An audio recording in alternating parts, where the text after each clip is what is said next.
आधी रात को अरमान ने कियारा का पीछा किया और वहीं उसके सामने एक चौंका देने वाला खुलासा हुआ।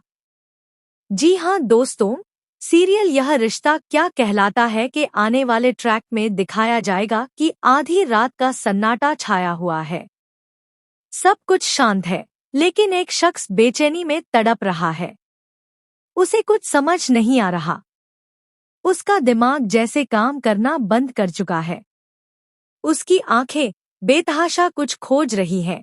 वो दवाइयों का पैकेट जो अचानक गायब हो चुका है।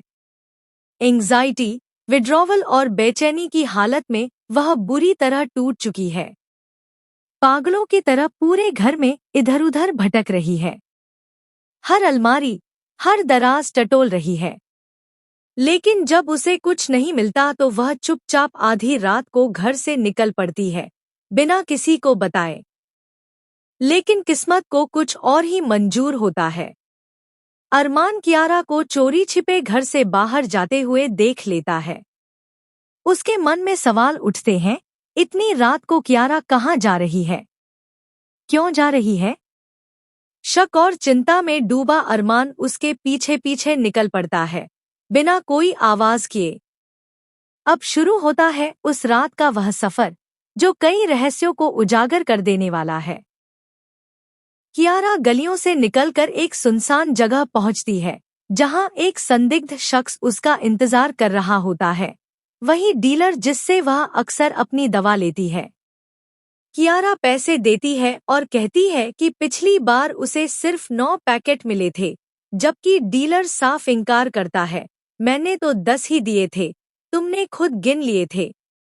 अरमान यह सब दूर से देख रहा होता है, लेकिन अब वह और चुप नहीं रह सकता। जैसे ही डीलर मुड़ता है, अरमान तेजी से आगे बढ़कर कियारा के हाथ से पैकेट छीन लेता है।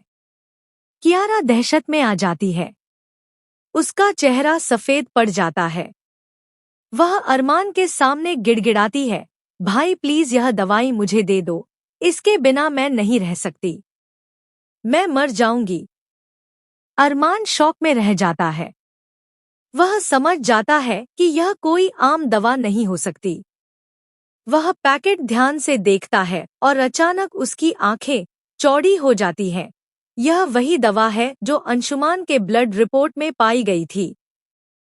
यानी कियारा भी उसी ड्रग की लत में है जिसने अंशुमान की जान ले ली थी। अरमान की आवाज भारी हो जाती है। वह पूछता है, कियारा, यह सब कब से चल रहा है? तब कियारा एक और दर्दनाक सच उजागर करती है। वह बताती है कि जब उसकी अभीर से शादी टूटी थी, तब वह पूरी तरह से टूट गई थी। उसी अकेलेपन और दर्द में उसने इस लत को पकड़ लिया और अब यह उसकी जिंदगी का हिस्सा बन चुकी है। लेकिन अरमान को अब एक और बात याद आती है। उसने यह पैकेट कहीं और भी देखा था, क्रिश के पास। शक और भी गहरा हो जाता है। क्या क्रिश भी इस नशे का हिस्सा है? क्या यह कोई अकेली घटना नहीं बल्कि एक पूरा जाल है? अब अरमान चुपचाप क्रिश के कमरे की तलाशी लेता है और जो उसे वहां मिलता है, वो उसकी सोच से भी परे होता है।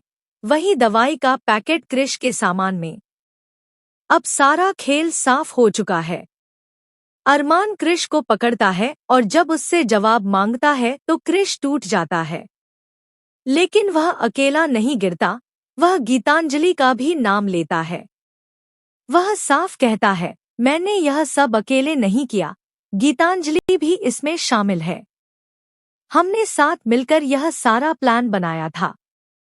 अब अरमान को याद आता है कि जब उसने गीतांजलि से शादी की थी, तब वह किस हद तक जुनूनी थी। वह पागलपन की हदें पार कर चुकी थी और हर कीमत पर जीत चाहती थी। अब कड़ियां जुड़ने लगती हैं। कैसे गीतांजलि ने क्रिश के साथ मिलकर पूरे घर को इस नशे के जाल में फंसाने की साजिश